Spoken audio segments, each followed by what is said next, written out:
Welcome to a complete reading of Metro 2034 by Dmitry Glukhovsky. Let's begin. Chapter 1. The Defense of Sebastopol. They didn't come back on Tuesday or Wednesday or even Thursday, which had been set as the final deadline. Armored checkpoint number 1 was on 24-hour alert, and if the men on watch had caught even a faint echo of appeals for help or spotted even a pale glimmer of light in the dark, damp walls of the tunnel, a search and rescue unit would have been dispatched immediately in the direction of Nakhimov Prospect. With every hour that passed, the tension grew more palpable. The finest combat troops, superbly equipped and specially trained for this exact kind of mission, hadn't grabbed a single moment of shut-eye all night long. The deck of cards that was used to while away the time from one alert to the next had been gathering dust in a drawer of the duty room desk for almost 2 days. The usual joshing and banter had first given way to uneasy conversations in low voices, and then to heavy silence, every man hoping to be the first to hear the echoing footsteps of the returning convoy. Far too much depended on it. Everyone at Sebastopol could handle a weapon, from a 5-year-old boy to the very oldest man. The inhabitants of the station had transformed it into an impregnable bastion, bristling with machine gun nests, coils of prickly barbed wire, even anti-tank hedgehogs welded together out of rails. But this fortress station, which seemed so invulnerable, could fall at any moment. Its Achilles heel was a chronic shortage of ammunition. Faced with what the inhabitants of Sebastopol had to endure on a daily basis, the inhabitants of any other station wouldn't even have thought of defending it. They would have fled from the place, like rats from a flooding tunnel. After tallying up the costs involved, probably not even the mighty Hansa, the alliance of stations on the Circle Line, would have chosen to commit the forces required to defend Sebastopol Station. Despite its undeniable strategic significance, the price was far too high. But electric power was very expensive enough for the Sebastopolites, who had constructed one of the largest hydroelectric stations in the metro, to order ammunition by the crate with the income earned from supplying power to Hansa and still remain in profit. For many of them, however, the price paid for this was counted, not only in cartridges, but in their own crippled and shortened lives. Groundwaters were the blessing and the curse of Sebastopol Station, flowing around it on all sides like the waters of the Styx around Sharon's fragile bark. They turned the blades of dozens of water mills constructed by self-taught engineers in tunnels, caverns, and underground watercourses, everywhere that the engineering exploration teams could reach, generating light and warmth for the station itself, and also for a good third of the circle.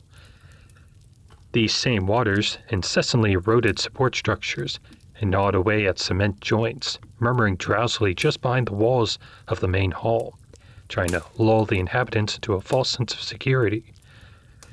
And they also made it impossible to blow up the superfluous, unused side tunnels, through out of which hordes of nightmare creatures advanced on Sebastopol Station, like an endless millipede creeping into a meat grinder.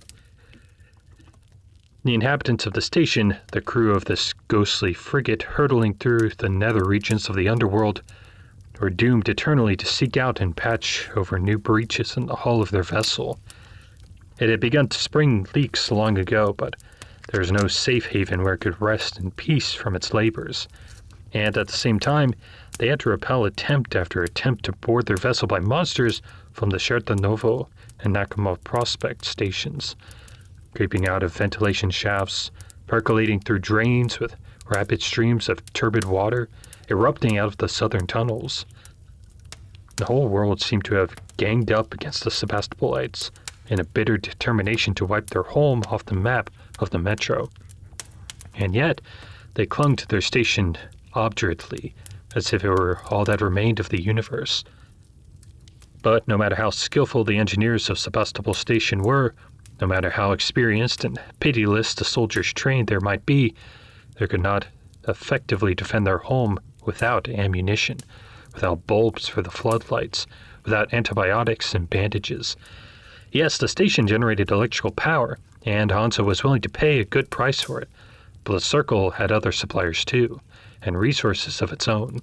whereas the Sebastopolites could hardly have held out a month without a flow of supplies from the outside. And the most frightening prospect of all was to be left without ammunition. Heavily guarded convoys sent out to Sebastopol station every week to purchase everything that was needed, using the credit arranged with Hansa merchants.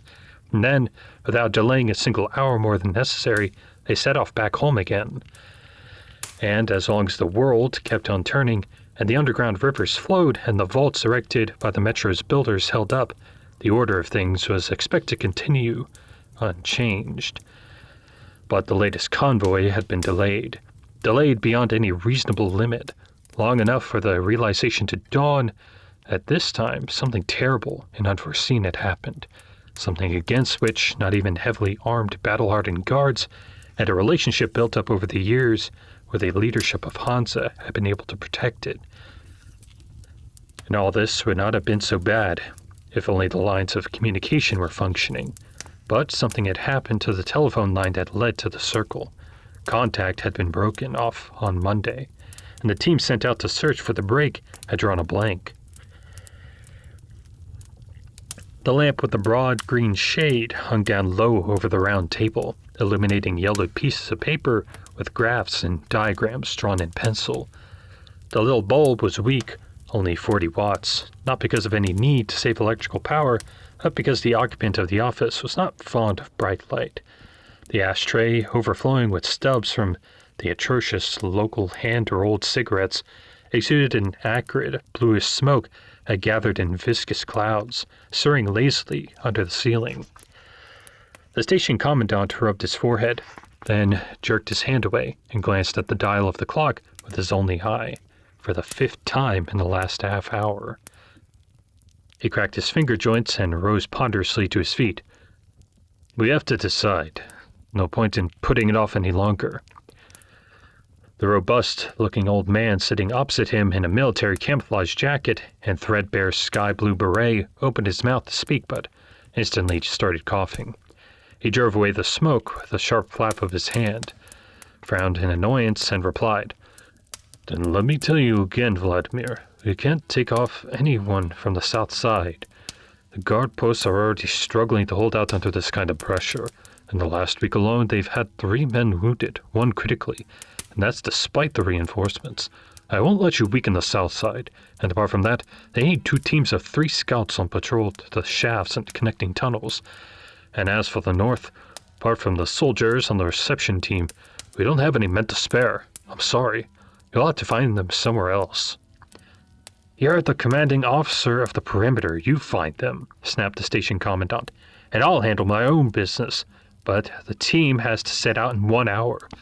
What you need to grasp is that we're thinking in different categories here. We have to look beyond solving the immediate problems. What if it's something really serious out there?" "I think you're getting ahead of yourself, Vladimir. We've got 2 unopened crates of 5.45 caliber in the arsenal. That's enough for a week and a half, for certain. I've got more lying around under my pillow at home," the old man laughed, baring his strong yellow teeth. "I can scrape together a crate for sure. The problem's not the ammunition, it's the men. I'll tell you what the problem is. We've got 2 weeks to get our supplies in order before we have to close the hermetic doors in the southern tunnels, because we won't be able to hold them without ammunition. That means we won't be able to inspect and repair 2/3 of our mills. The week after, they'll start breaking down. Nobody will be happy about the disruptions in the power supply to Hansa. If we're lucky, I'll just start looking for other suppliers. And if we're not... but the power's not the worst of it. The tunnels have been totally deserted for almost 5 days now. Nobody, not a single man. What if there's been a cave-in? What if we've been cut off?" Come on. The power cables are in good order. The little numbers are spinning on the meters. The current's flowing. Hansa's consuming it. If there was a cave-in, you'd know straight away. Even supposing it was sabotage, they'd have cut our cables, not the phone. As for the tunnels, who's going to come down them now? Even in good times, no one ever strolled down here just to be sociable. Knockamoff Prospect is bad enough, without throwing all the rest in. No one can get through it on its own. The merchants from other stations don't stick their noses in here any longer. And the bandits obviously know about us. We did the right thing. letting one go alive every time. I'm telling you, don't panic. It's easy for you to talk, growled Vladimir, lifting the bandage off his empty eye socket and wiping away the sweat that had sprung out on his forehead. I'll give you a team of 3 men. Honest, I simply can't give you any more yet, the old man said, speaking more calmly now. And I'll stop smoking, will you? You know I can't breathe that stuff. And you're poisoning yourself. Why don't you just get us some tea? That's something we can always manage, said the commandant, rubbing his hands together. Istomin here, he growled to the telephone receiver. Tea for me and the colonel. And summon the duty officer, said the perimeter commander, taking the beret off his head. I'll give the instructions about those 3 men. Istomin's tea was always the same, from the Economic Achievement Station, a special select variety. Not many could afford that sort of thing. Delivered from the far side of the metro and charged duty 3 times along the way by Hansa's custom posts. The commandant's beloved beverage was getting to be so expensive, even he would have stopped indulging his weakness, if not for his old contacts at Dobrinen Station. He once fought side by side with someone there, and ever since, every month without fail, the commander of the convoy returning from Hansa had brought a bright-colored bundle, which Istomin came to collect in person. A year ago, however, supplies of the tea had become unreliable. Alarming rumors reached Sebastopol station of a terrible new danger menacing the Economic Achievement Station, perhaps even the entire Orange Line. New mutants of a type never seen before had come down from the surface, and supposedly they could read people's thoughts and were almost invisible, and even worse, virtually impossible to kill. Some had said the station had fallen, and Hansa, fearing an incursion, had blown up the tunnel beyond Peace Prospect Station. The prices for tea soared, and then it disappeared completely, and Istomin had been seriously alarmed. But a few weeks later, the frenzy subsided, and the convoys returning to Sebastopol station with ammunition and electric light bulbs started delivering the aromatic beverage again. And what could possibly be more important than that? As he poured the perimeter commander's tea into a china cup with a chipped gold border, Istomin squeezed his eyes shut for an instant, breathing in the fragrant steam. Then he strained some tea out for himself, sat down heavily on his chair, and stirred in a tablet of saccharin, tinkling his little silver spoon. Neither of them spoke, and for 30 seconds or so this melancholy tinkling was the only sound that could be heard in the dark office, wreathed in tobacco smoke. But suddenly the tinkling was drowned out by a different sound, in almost exactly the same rhythm. It came hurtling out of the tunnel, the jangling of the alarm bell. The alarm! The perimeter commander leapt off his chair with incredible agility for a man of his age and darted out of the room. Somewhere in the distance there was the crack of a single rifle shot, immediately overtaken by the clatter of machine guns. 1, 2, 3 of them. Metal-tipped soldiers' boots clattered along the platform, and from somewhere far away came the brass rumble of the colonel's voice barking out orders. Istomin also reached for the gleaming militia machine gun that was hanging by the cupboard, but then he gasped and clutched at his waist, flapping his hand helplessly, went back to the table and took a sip of tea. The perimeter commander's abandoned cap was standing there. Standing there cooling on the table in front of him, with the light blue beret lying beside it, forgotten in the colonel's haste. The station commandant grinned sourly at the beret and started arguing in a low voice with the commander, who had bolted, coming back again and again to the same old topics with new arguments that he hadn't thought of while they were wrangling face to face.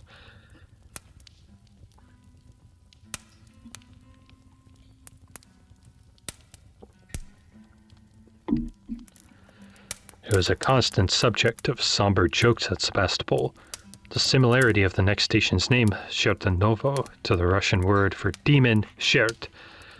The watermill generators were scattered deep into the tunnels between the 2 metro stations, but nobody had ever dreamed of making things more convenient by occupying and developing vacant Chertonovo in the same way as Glukhovsky, the adjacent to Sebastopol, had been annexed. The undercover engineering teams who crept closer to it in order to install and inspect the more distant generators didn't dare approach within 100 meters of the platform. Apart from the most hard-bitten atheists, almost all the men setting out on an expedition like that crossed themselves furtively, and some even said goodbye to their families, just in case. There was something bad about that station. Everyone who came within a half-kilometer could sense it. The heavily armed detachments that the Sebastopolites, in their ignorance, dispatched to Chertonovo when they were still hoping to expand their territory, had sometimes returned battered and crushed, with their numbers reduced by half, but most often they hadn't returned at all. Some battle-hardened soldiers had come back so badly frightened that they hiccuped and drooled and trembled uncontrollably, even sitting so close to the campfire that their clothes began to smolder. They struggled to recall what they had been through, but one man's recollection was never like another's. The generally accepted explanation was that somewhere beyond Chertonovo station, the side branches of the main tunnels diverged and dived downward, weaving their way into a colossal labyrinth of natural caves, rumored to be teeming with all sorts of loathsome creatures. At the station, this place was referred to provisionally as the Gates, only provisionally because none of the living inhabitants of Sebastopol station had ever seen it.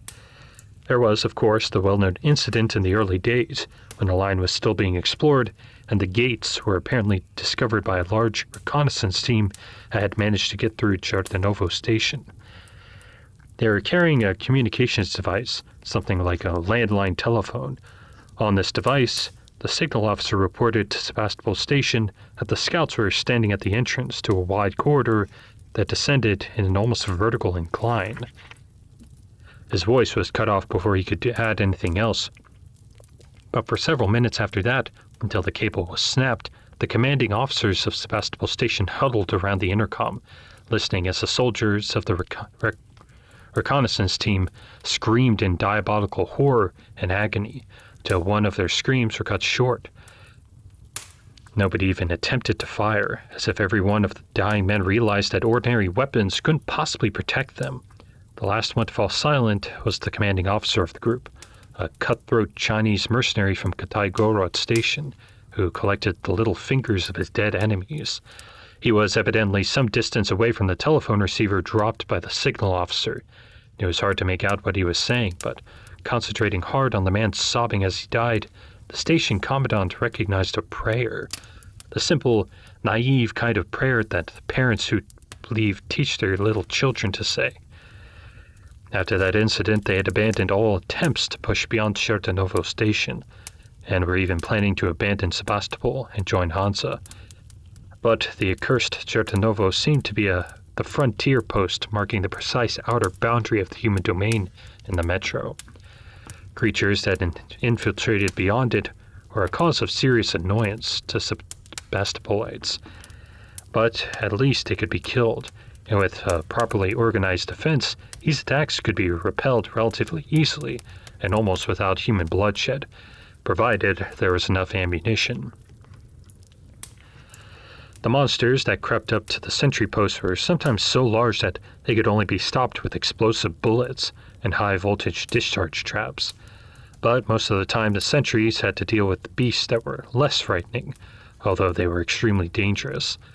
The beasts had been given a name of a vampire monster out of a book by Gogol, a word that sounded almost affectionate, like the name of a household pet, Upir. "There's another one! Up on top! On the third pipe!" The searchlight, torn off its ceiling anchors, dangled jerkily on a single wire, flooding the space in front of the guard post with harsh white light, picking out the contorted figures of the mutants who were lurking in the shadows, then plunging them back into impenetrable gloom, then glaring blindly into the eyes of the sentries. Blurred, quivering shadows heaved and surged on all sides. Shrinking back and springing forward, slanting and twisting, men cast shadows like fiends. Fiends cast shadows like men. The guard post was very conveniently located at a point where the tunnels converged. Shortly before the final war, the metro construction concern had launched a renovation program that was never completed. At this node, the Sebastopolites had set up a genuine little fortress.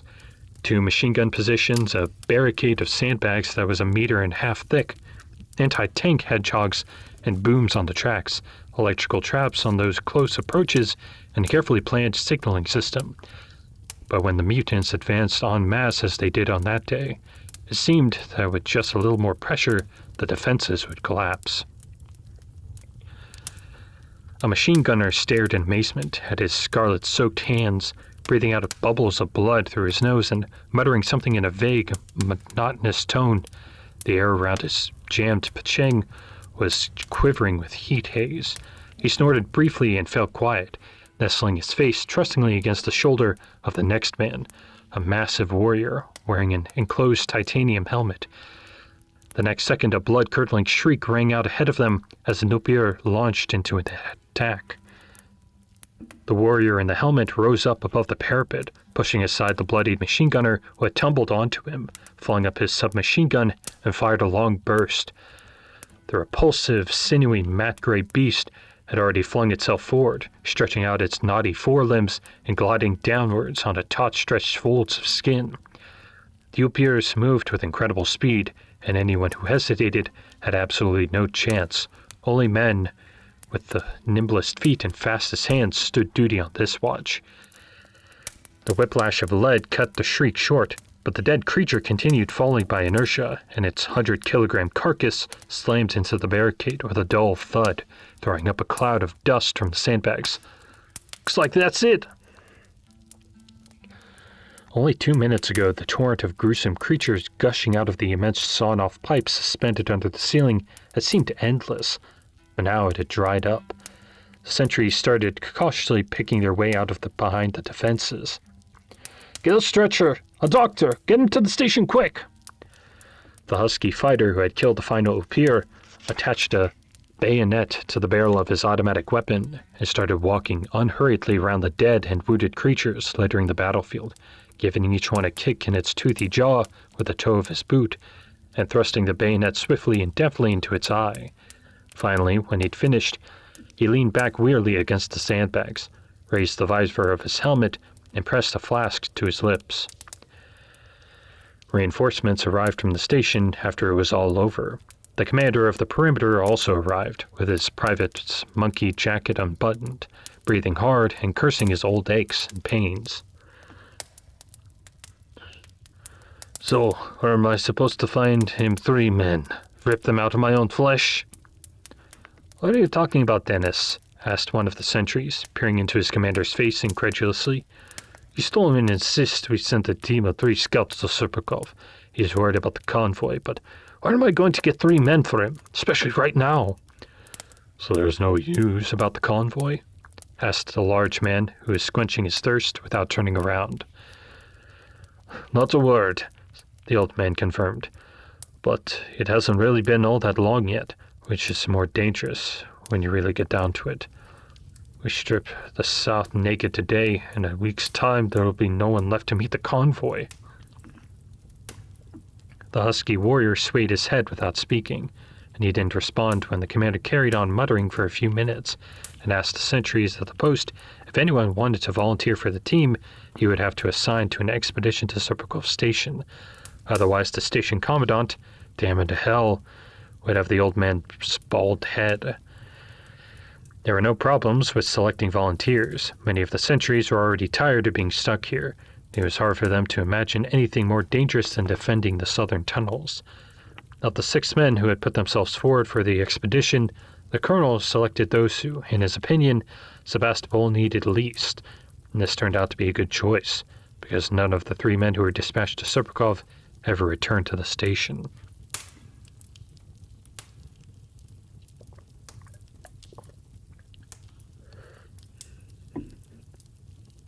For 3 days now, ever since the scouts had set out in search of the convoy, the colonel had imagined whispering behind his back and sidelong glances from all directions. Even the most animated conversations broke off when he walked by, and in the tense silence that fell whenever he appeared, he seemed to hear an unspoken demand to explain and justify himself. He was simply doing his job, maintaining the security of the defensive perimeter of Sebastopol Station. He was a tactician, not a strategist. When every soldier counted, the colonel had no right to squander men by sending them out on missions that were dubious or even entirely pointless. 3 days ago, the colonel had been absolutely convinced of that. By now, when he could feel his own back of the lash of every frightened, disapproving, doubting look, his certainty had been shaken. Traveling light, the team should have taken less than 24 hours to cover the distance to Hansa and back, even allowing for any possible skirmishes and the waits at the borders of independent way stations. And that meant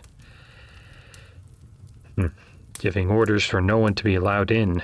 The colonel locked himself in his little room and started muttering, going over for the 100th time all the possible versions of what could have happened to the traders and the scouts. At Sebastopol, they weren't afraid of people, apart from the Hansa army, that is. The station's bad reputation, the stories of the price of its inhabitants paid for survival, first told by a few eyewitnesses, then taken up and exaggerated over and over in the telling by shuttle traders and the people who like to listen to their tall tales, had spread right through the metro and done their work.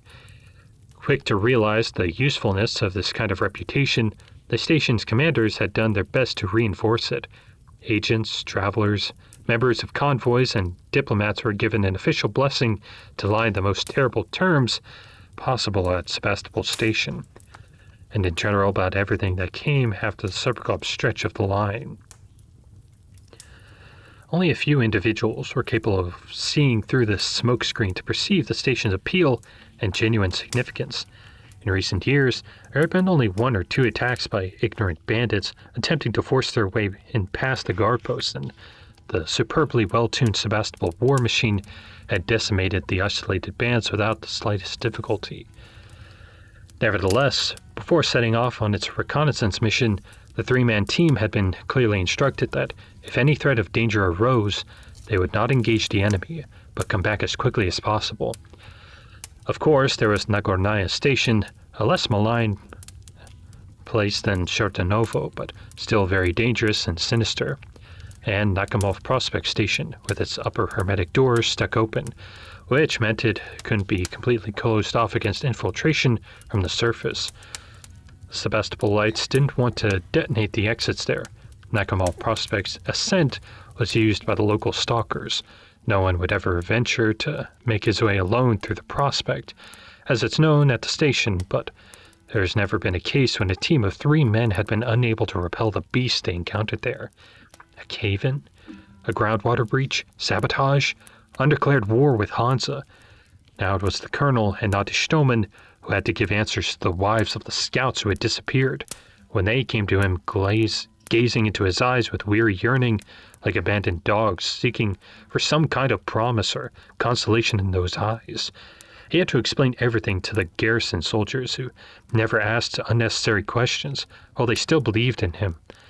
He had to reassure all the alarmed people who gathered in the evening after work by the station clock that had noted the precise time of the convoy's departure.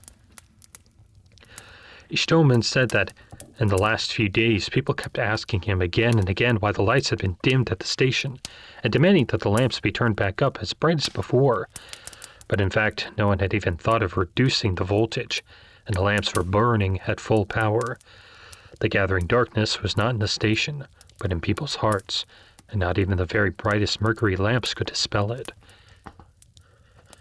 Telephone communications with Serpukhov still hadn't been restored, and during the week that had passed since the convoy left, the colonel, like many other Sebastopolites, had lost a very important feeling, one that was rare for inhabitants of the metro, a sense of close companionship with other people. As long as the lines of communication functioned, as long as the convoys traveled to and fro regularly and the journey to Hansa took less than a day, everyone living at Sebastopol station had been free to leave or to stay. Everyone knew that only 5 stops away from their station lay the beginning of the genuine metro civilization, the human race. It was probably the way polar explorers used to feel abandoned in the Arctic after voluntarily condemning themselves to long months of battling the cold and loneliness for the sake of scientific research or high pay. The mainland was thousands of kilometers away, but somehow it was still close. As long as the radio worked and every month of the rumbling of the plane's engines could be heard overhead, and crates of canned meat came floating down on parachutes. But now the ice floe on which their station stood had broken away, and with every hour that passed, it was being swept further and further out into an icy blizzard in the black ocean. into the void of the unknown. The waiting dragged on, and the colonel's vague concern for the fate of the scouts sent to Serpukhov was gradually transformed into the somber certainty that he would never see those men again. He simply couldn't afford to take 3 more soldiers off the defensive perimeter and fling them after the others to face the same unknown danger and, most likely, certain death. But the idea of closing the hermetic doors, cutting off the southern tunnels, and assembling a large strike force still seemed premature to him. If only someone else would make the decision now. Any decision was foredoomed to prove wrong. The perimeter commander sighed, opened the door slightly, looked around furtively, and called over a sentry. "How about letting me have a cigarette? Well, this is the last one. Don't give me any more, not even if I beg you. And don't tell anyone, all right?"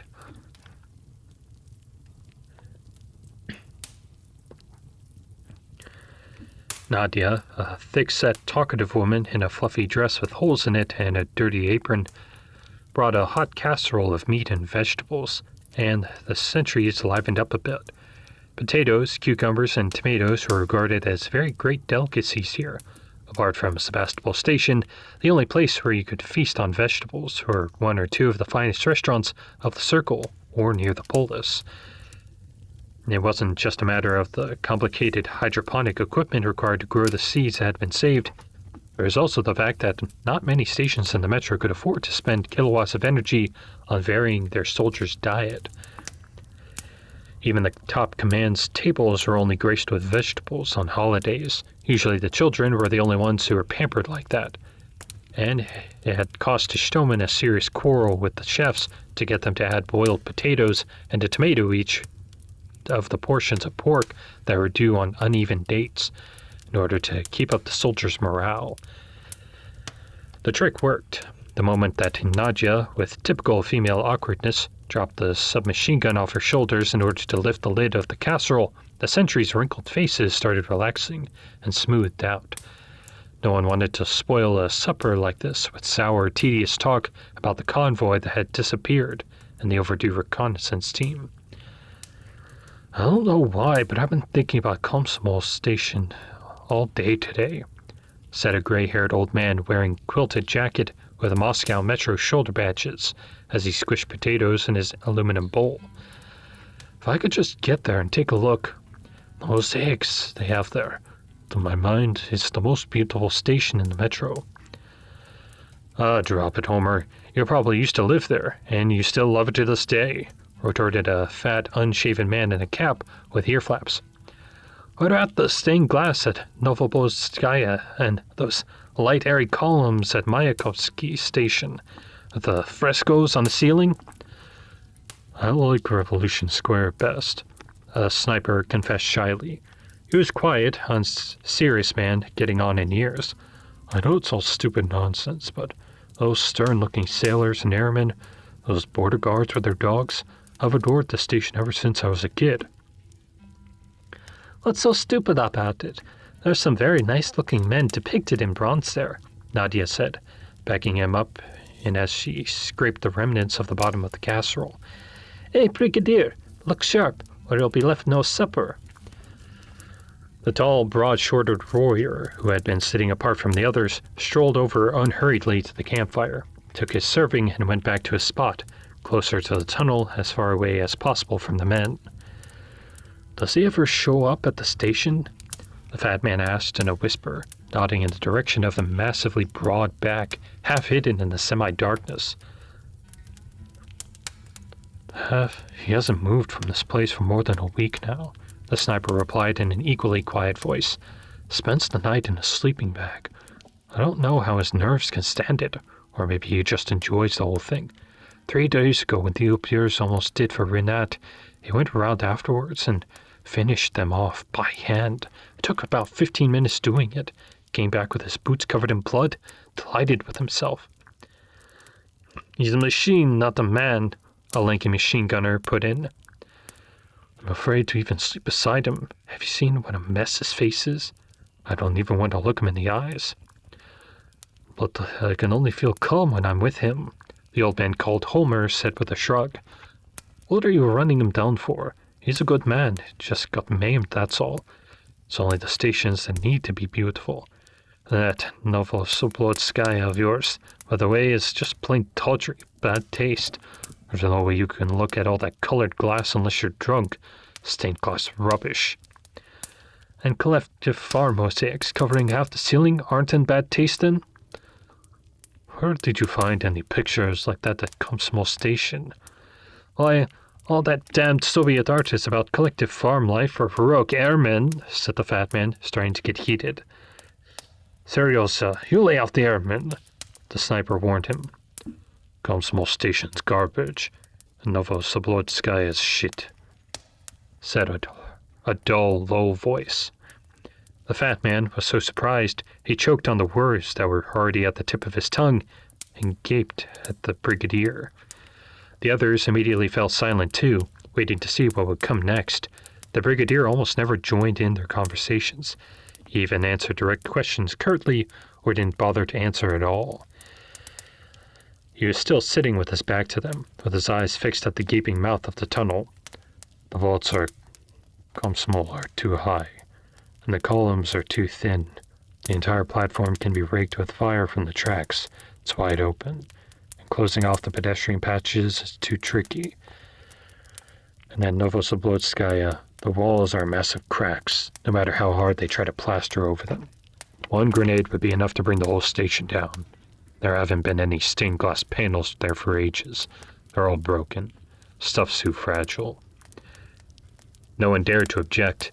The brigadier paused for a moment and blurted out, I'm going to the station. I'm taking Homer with me. The watch will change in an hour. Arthur's in charge here. The sniper jumped to his feet and nodded, even though the brigadier couldn't see it. The old man also got up and started bustling about, collecting his scattered bits and pieces into his knapsack, without even finishing his potatoes. The warrior walked up to the campfire, fully kitted out for an expedition, with his eternal helmet and a bulky knapsack behind his shoulders. Good luck. Watching the two figures as they receded, the brigadier's mighty frame and Homer's skinny one, the sniper rubbed his hands together, as if he felt cold and cringed. It's getting a bit chilly. Throw on a bit of coal, will you? The brigadier didn't utter a single word all the way, apart from asking if it was true that Homer used to be an engine driver's mate, and before that a simple track walker. The old man gave him a suspicious glance, but he didn't try to deny it, even though he had always told everyone at Sebastopol that he had risen to the rank of engine driver and preferred not to dwell on the fact that he used to be a track walker, believing it wasn't really worth mentioning. The brigadier walked into the station commandant's office without knocking, saluting the sentry stiffly as they moved aside. Ishtomin and the colonel, both looking tired, disheveled, and bewildered, got up from the desk in surprise when he entered. Homer halted timidly in the door, shifting from one foot to the other. The brigadier pulled off his helmet and set it down on Ishtomin's papers, then ran one hand over the clean-shaven back of his head. The light of the lamp revealed how terribly his face was mutilated. The left cheek was furrowed and twisting into a huge scar, as if it had been burned. The eye had been reduced to a narrow slit, and a thick purple wheal squirmed its way down from his ear to the corner of his mouth. Homer thought he had grown used to this face, but looking at it now, he felt the same chilly, repulsive, prickling sensation as the first time. I'll go to the circle, the brigadier blurted out, dispensing with any kind of greeting. A heavy silence descended on the room. Homer had heard the brigadier was on special terms with the command of the station, because he was so irreplaceable in combat. But only now did the realization dawn that, unlike all the other Sebastopolites, this man didn't seem to defer to the commanders at all. And at this moment, he didn't seem to be waiting for the approval of these two elderly, jaded men, but simply giving them an order that they were obliged to carry out, which made Homer wonder yet again just who this man was. The perimeter commander exchanged glances with his superior and frowned, about to object, but instead merely gestured helplessly. You'll decide for yourself, Hunter. It's pointless trying to argue with you.